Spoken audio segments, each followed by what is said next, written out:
그 요한일서는 그 책 제목에서 나오는 것처럼 요한 사도가 쓴 편지로 우리가 전통적으로 우리의 교회사에서 전통적으로 받아들이고 있습니다. 대략 편지를 쓴 시기는 주후에 AD 85년에서 90년 정도로 이렇게 봅니다. 그러니까 예수님께서 부활 승천하시고 난 다음에 약 52년에서 55년 그 사이가 지난 시점으로 보는 거죠. 그렇게 보면 요한 사도가 20대에 예수 그리스도의 부름을 받고 예수 그리스도의 제자가 되어서 예수님을 따랐다고 생각해 보면 이 요한 일서를 쓸 때의 나이는 80세에서 90세 정도. 물론 요한 일서 쓰고 난 다음에 2서와 3서 그리고 마지막으로 요한계시록까지 썼을 때는 아마 90세가 넘었을 것으로 보는데 굉장히 고령의 때에 장수도 하였지만 이제 주님이 부르시는 시간이 얼마 남지 않은 그 어간에 쓴 편지가 바로 요한 일서입니다. 이때는 12제자 모두가 다 주님의 부름을 받아 순교를 하거나 또 그 죽은 후에 자기만 요한 사도만 남은 그러한 시점이었을 겁니다. 그리고 그 자신마저도 이제 곧 주님께서 부르시면 떠나게 되는 그런 인생의 마지막 시기입니다. 그러니 그가 그런 시기에 뭔가를 썼다는 건 아마 유언과도 같겠죠. 다른 건 몰라도 이 말만큼은 꼭 그 마지막 설교 또 마지막 뭐 강의 그래서 굉장히 중요하지 않습니까? 그래서 요한 사도가 인생의 그 마지막에 부름을 받기 전에 마지막으로 꼭 하고 싶은 말, 교회가 꼭 기억해야 하는 가르침을 담았다고 요한일서를 우리가 봅니다. 예수님 곁에서 예수님의 하나님 아들 되심을 보고 듣고 만지고 그렇게 따랐던 그 제자가 특별히 요한을 나의 사랑하는 제자 그렇게 표현하죠. 복음서에서 보면 그토록 주님의 사랑을 받고 주님을 사랑했던 제자가 주님의 심정을 가지고 마지막으로 교회에 해주고 있는 말 그게 바로 요한 일서입니다. 그렇기에 요한 사도는 요한 일서 처음과 마지막에 내가 이 편지를 쓰는 것은 내가 이 글을 쓰는 목적은 그렇게 아주 분명하게 목적을 밝힙니다. 우리 방금 읽었지만 다시 한번 1절, 3절과 4절을 앞을 보며 읽어볼까요? 시작. 우리가 보고 들은 바를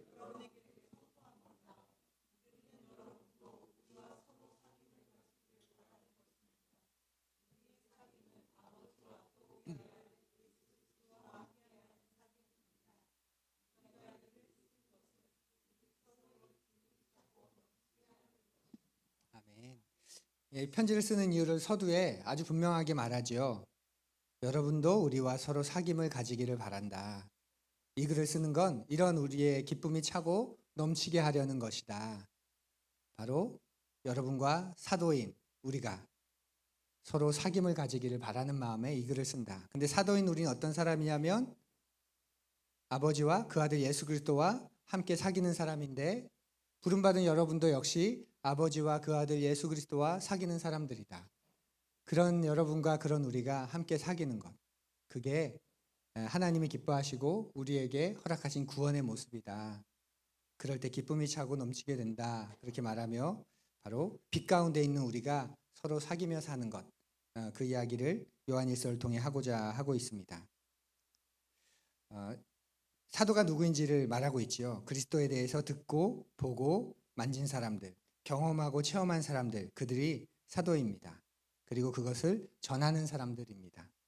그렇게 보면 우리도 이 시대에 그리스도를 따르는 사도적인 그런 위치를 받은 더 이상 직접 지목받은 사도는 없지만 그러나 예수 그리스도를 통해 그 하나님의 아들을 경험하고 그 은혜 속에서 살아가는 우리 역시도 사도적인 책임을 이어받은 그리고 사도적인 삶을 부여받은 그런 사람들입니다.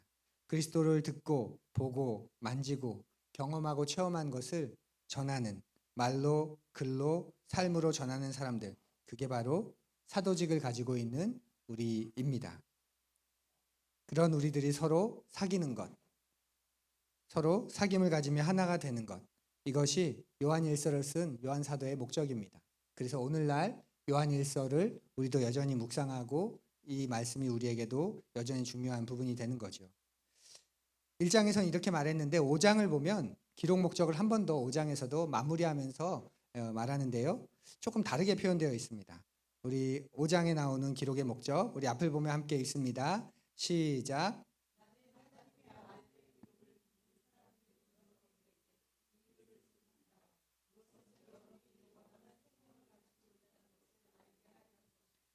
예, 여기서는 사귐이란 말이 없고 내가 이 글을 쓰는 이유는 여러분에게 영생이 있다는 걸 알게 하려는 거다. 그걸 깨닫게 해주려고 내가 지금 이 편지를 쓰고 있는 거다. 이렇게 말합니다. 언뜻 보면 1장에서 말하는 사귐 그리고 5장에서 말하는 영생 다르게 느껴집니다. 그래서 편지의 목적이 두 개구나. 사귐과 영생 그렇게 느껴지기도 합니다. 그런데 예수님의 말씀을 보면 사귐과 영생이 하나라는 걸 우리가 대번 알 수 있습니다. 요한 사도가 쓴 또 다른 글인 요한복음을 보면 영생이 무엇인지 예수님의 말씀을 워딩을 그대로 요한이 적어 놓습니다. 우리 읽어볼까요? 시작. 영생은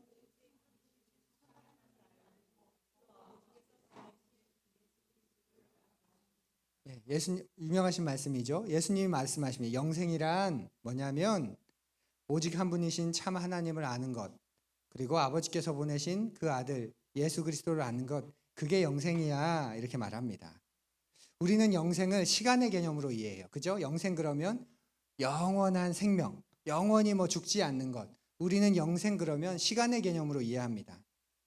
그런데 하나님에게 영생은 시간 개념이 아닙니다. 그분은 시간을 초월해서 계신 분이기에 시간 밖에 계신 분이기에 인간의 영혼은 영원합니다.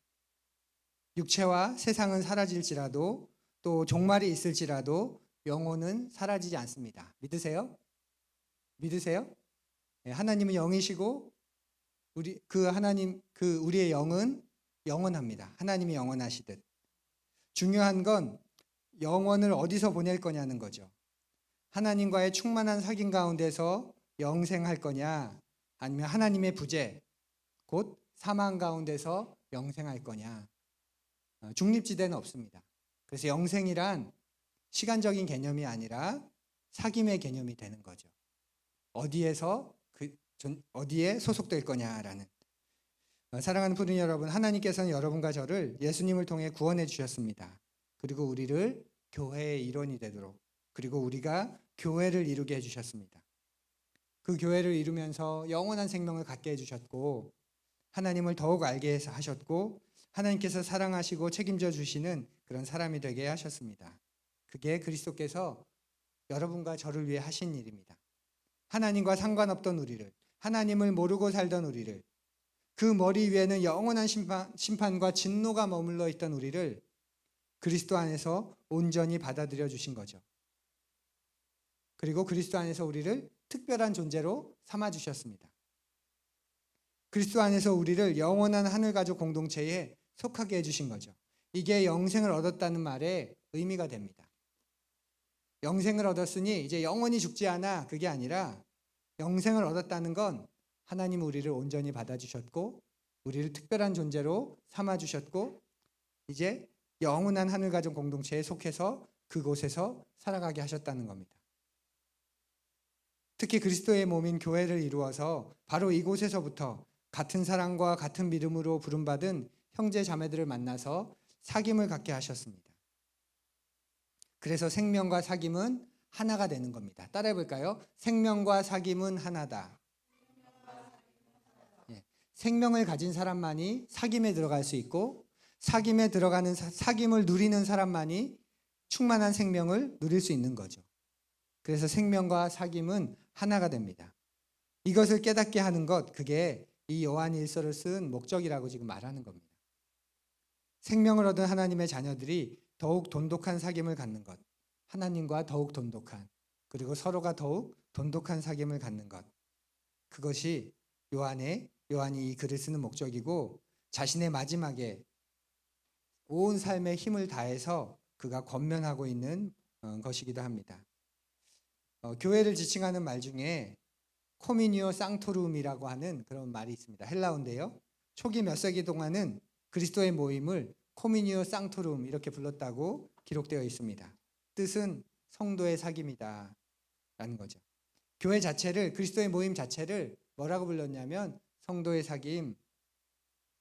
너 어디 가니? 성도의 사귐과 오늘은 성도의 사귐이 있어. 그렇게 불렀다는 겁니다. 교회는 장소와 건물의 개념이 아니라 성도의 사귐이라는 의미죠. 우리의 신앙은 개인의 구원에 그치지 않습니다. 구원받았으니 됐다. 성경은 거기서 끝나지 않는 거죠. 여러분의 존재 목적도 예수 그리스도를 믿었으니 됐다. 거기서 그치지 않습니다. 생명을 가졌으니 충만한 사귐에 들어가는 것, 충만한 사귐 속에서 충만한 생명을 누리는 것, 그게 구원입니다. 구원이란 그저 단순히 면죄부가 아니라는 겁니다. 그렇기에 교회 안에서 이루어져야 하는 일, 바로 생명의 나눔과 생명의 사귐입니다. 우리의 구원은 그렇게 보면 관계의 회복에서부터 시작돼요. 죄로 인해 망가지고 깨어졌던 관계가 그리스도로 인해서 회복되고 온전해지는 거죠. 그 변화와 성숙을 경험해 가게 되는 것, 그게 구원입니다. 하나님과의 관계, 나 자신과의 관계, 다른 사람과의 관계, 세상과의 관계. 그러니까 죄로 인해서 깨어지게 됩니다. 하나님과의 관계가 깨어지고 왜곡되고, 내가 나 자신과의 관계가 깨어지고 왜곡되고, 다른 사람과의 관계가 깨어지고 왜곡되고, 하나님 만드신 이 피조 세계와 나와의 관계가 깨어지고 왜곡됩니다. 그렇게 관계가 깨어진 사람이 그리스도를 중심에 모시고 나니 놀랍게도 하나님과의 관계가 회복되고 깊어지고, 나와 내 자신과의 관계가 회복되고 깊어지고, 다른 사람과의 관계가 회복되고 깊어지고, 세상과의 관계도 마찬가지입니다. 하나님과의 관계가 깨어진 사람이 그리스도를 영접함으로 어떤 일이 생기게 되죠? 이제는 하나님을 알아가고 하나님을 사랑하는 일이 생기게 됩니다. 그죠? 놀라운 일입니다. 하나님을 알아가고 하나님을 사랑하는 일이 생기게 되는 겁니다.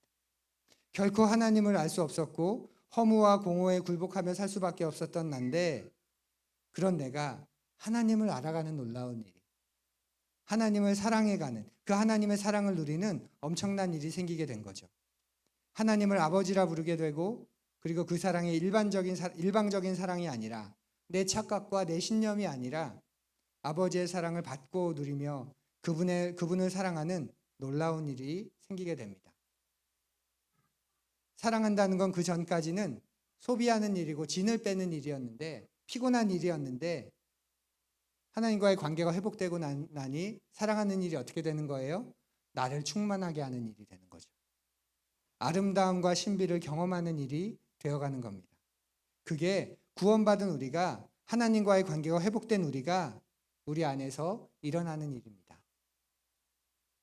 또 나 하나도 바르게 살아가지 못하던 사람이, 그래서 나와의 관계가 깨어졌던 내가 그리스도를 통해서 회복되었을 때 어떤 일이 일어났죠?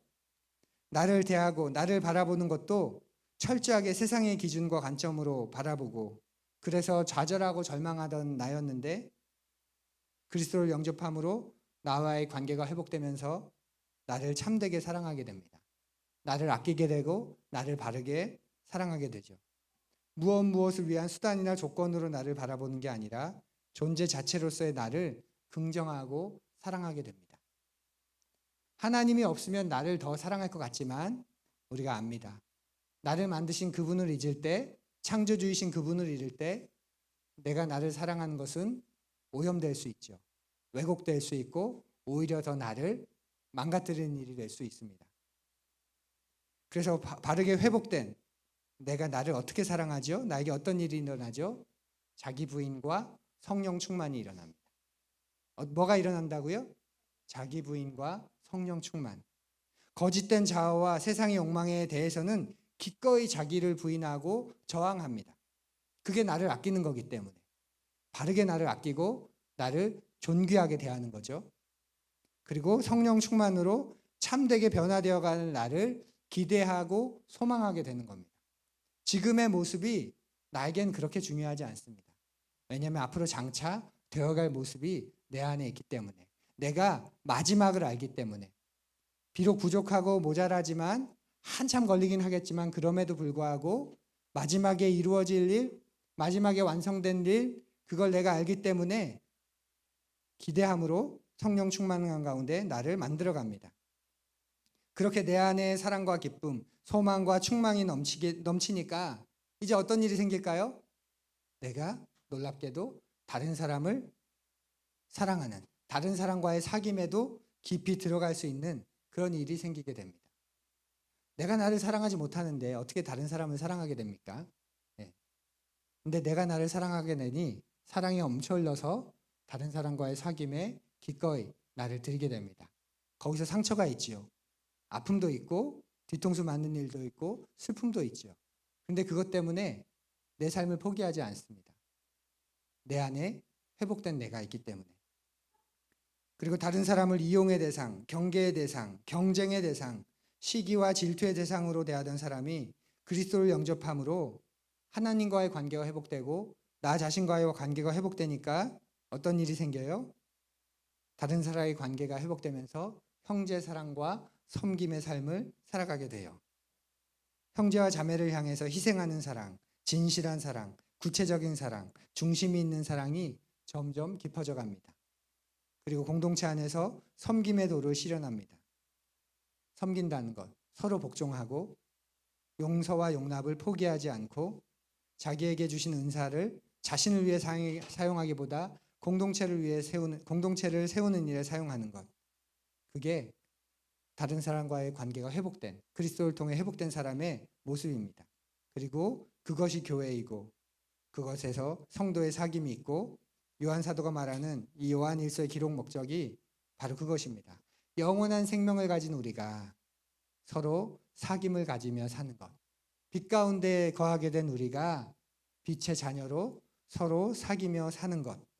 그것이 요한이 마지막까지 붙들고 있었던, 마지막까지 간곡하게 권면했던 그 내용입니다. 사랑하는 푸른 여러분, 교회 안에서 이루어지는 일은 바로 이 생명의 나눔과 사귐입니다. 그리고 그 안에서 신앙의 도전, 신앙의 자극, 그리고 신앙의 성숙, 신앙의 변화가 일어나게 됩니다. 때로는 책망과 권면이 일어나서 우리를 의의 길로 다시 인도해 주기도 하고, 때로는 연약한 우리를 북돋아 주시고 한없이 긍정해 주시고 품어 주시는 그 사랑 속에서 우리가 무릎을 일으켜 세우기도 합니다. 다른 아무 곳에서도 이런 일이 일어날 수 없는 거죠. 세상에 그 어느 것도 나를 있는 그대로 받아주지 않습니다. 네가 받아들여지려면 네 자신을 증명해라고 하는 거죠. 너를 증명해. 너의 잠재력을 보여줘. 네가 자격이 된다는 걸, 네가 이 정도 된다는 걸, 이만한 대우를 받을 만한 사람이 된다는 걸 보여주면 그렇게 해줄게. 이게 이 세상입니다. 그런데 하나님은 우리를 있는 그대로, 너의 모습 그대로, 실패한 그대로, 좌절한 그대로, 망가지면 망가진 그대로 우리를 받아주십니다. 그래서 거기에 회복이 있고 치유가 일어나는 것이지요. 이것이 오직 그리스도 안에서만, 교회 안에서만 이루어지는 일입니다. 이 세상에서는 결코 일어날 수 없는 사귐의 일입니다. 그러니 그것을 포기하는 것만큼, 내가 그리스도를 믿는데 그것을 포기한다. 내가 교회 가운데, 공동체 가운데 있는데 그 사귐을 포기한다. 그것만큼 불행한 것은 없습니다. 그래서 요한일서를 쓴 요한 사도가 마지막까지 그 이야기를 반복하고 있는 것이죠. 또 성도의 사귐은 말씀이 전파되는 곳에서 이루어지죠. 그리고 그 말씀을 들은 사람들이 믿음과 사랑으로 연합할 때 사귐이 더욱 온전해지고 돈독해집니다. 우리의 사귐 가운데 말씀이 사라지면 어떻게 될까요? 뭐가 남을까요? 말씀이 사라지면 내가 남겠죠. 그 사귐의 중심은 뭐죠? 내 선호, 내 신념, 내 정서, 내 기질, 그것만 기준이 될 뿐입니다. 그래서 거기에서는 진짜 관계와 진짜 사귐은 일어나기가 어렵습니다. 유사 사귐, 가짜 사귐만 일어날 뿐이죠. 그래서 그런 사람들이 뭐라고 말하죠? 진짜 사귐 그런 건 없어. 그런 건 불가능해. 그런 건 말이 안 돼. 그렇게 여깁니다. 그러면서 여전히 하나님과의 관계가 깨어진 채로, 자신과의 관계가 망가진 채로, 다른 사람과의 관계가 단절된 채로 살아가게 됩니다. 그래서 우리의 사귐은 말씀이 중요한 이유가 거기에 있는 것이죠. 교회를 말하는 단어 가운데 제가 유난히 좋아하는 말이 하나 있습니다. 코미니타스라는 말입니다. 코미니타스. 이 단어에서 이제 커뮤니티, 공동체라는 단어, 이 영어가 파생되어 왔지요. 코미니타스라는 말은 두 단어가 합쳐진 말입니다. 함께라고 말을 뜻하는 컴, 그리고 선물을 뜻하는 무너스. 컴과 무너스가 합쳐서 커뮤니타스라는 단어가 만들어졌습니다. 무슨 뜻일까요, 그러면?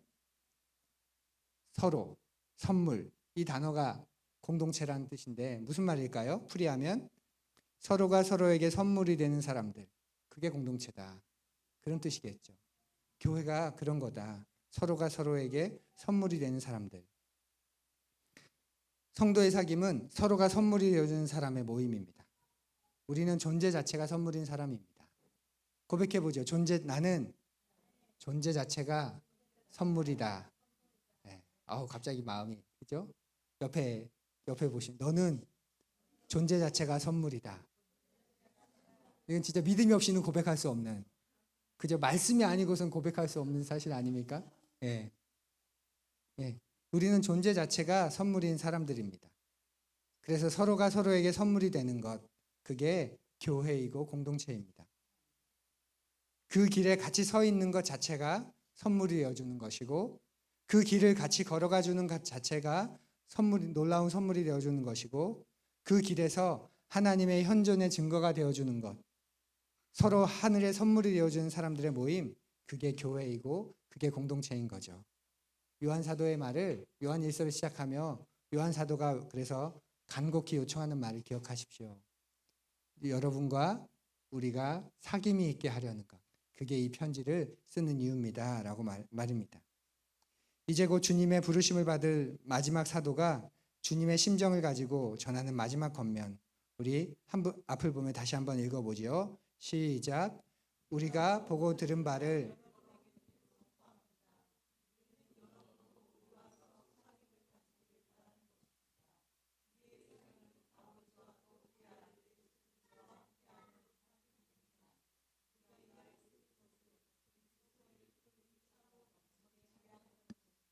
아멘.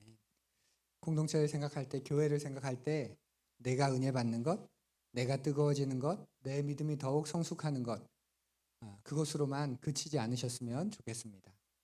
그것에 이유가 있다면 서로 더 풍성한 사귐, 그렇게 그 성숙한 사람이 좀 덜 성숙한 사람을 품어주고 또 배려해 주는 것, 그래서 은혜가 내게 임하는 것, 서로가 성숙해져서 더 깊은 관계로 들어가는 것, 결국 그 길로 우리를 인도하기 위해 하나님 우리를 사귀게 하셨고, 그 사귐 가운데 하나님의 현존을, 성령의 역사하심을 부어주는 것입니다. 반면에 사단은 우리를 철저하게 혼자로 두지요. 혼자 소유하고, 비교해서 혼자 더 많이 소유하고, 더 빨리 소유하고, 혼자 누리는 것을 행복이라고 말합니다. 다 같이 누리는 게 뭐가 복이고 뭐가 성공이냐는 거죠.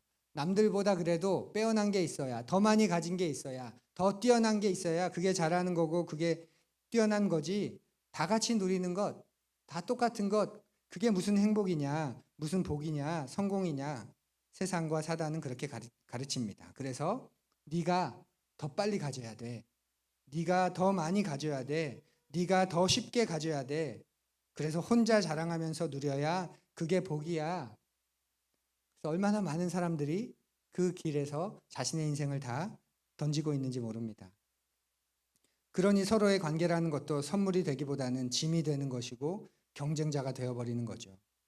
신앙 안에도 들어와도 나 혼자, 나만 하면서 살아가기가 쉽습니다. 사랑하는 푸른 여러분, 선물이 되지 않는 인생은 없습니다. 제가 여러분에게 선물입니다. 제가 여러분에게 선물입니다. 어디 가서 다른 목사 찾지 마십시오. 제가 여러분에게 선물입니다. 근데 반대로 이야기하면 여러분이 저에게 선물입니다. 눈물이 날 만큼 감사한. 제가 어디 가서 다른 사람 안 찾습니다.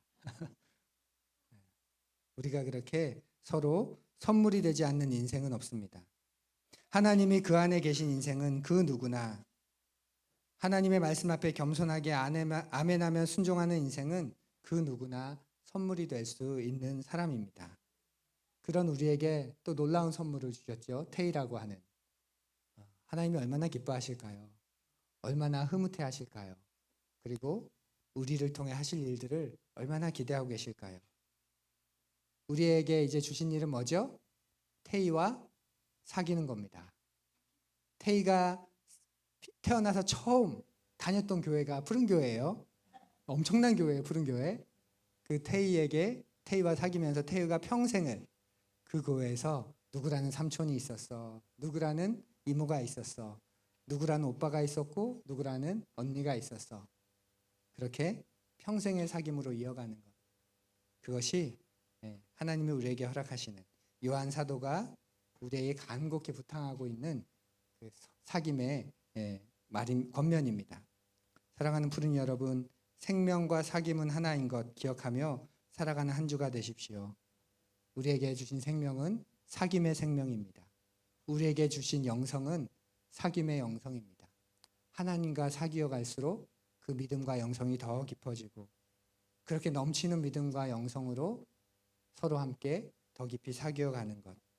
기도 가운데 떠올려 주시고, 또 생각나면 안부를 여쭈어 주시고, 또 기도 가운데 부담을 주는 게 있다면 물어봐도 주시고 찾아가도 주시고, 그렇게 우리의 교제가, 우리의 관계가 더 깊어지는, 그래서 우리 서로의 기쁨이 차고 넘치는 그런 일들이 한 주간 우리에게 조금씩 더 풍성해지기를 간절히 고대합니다.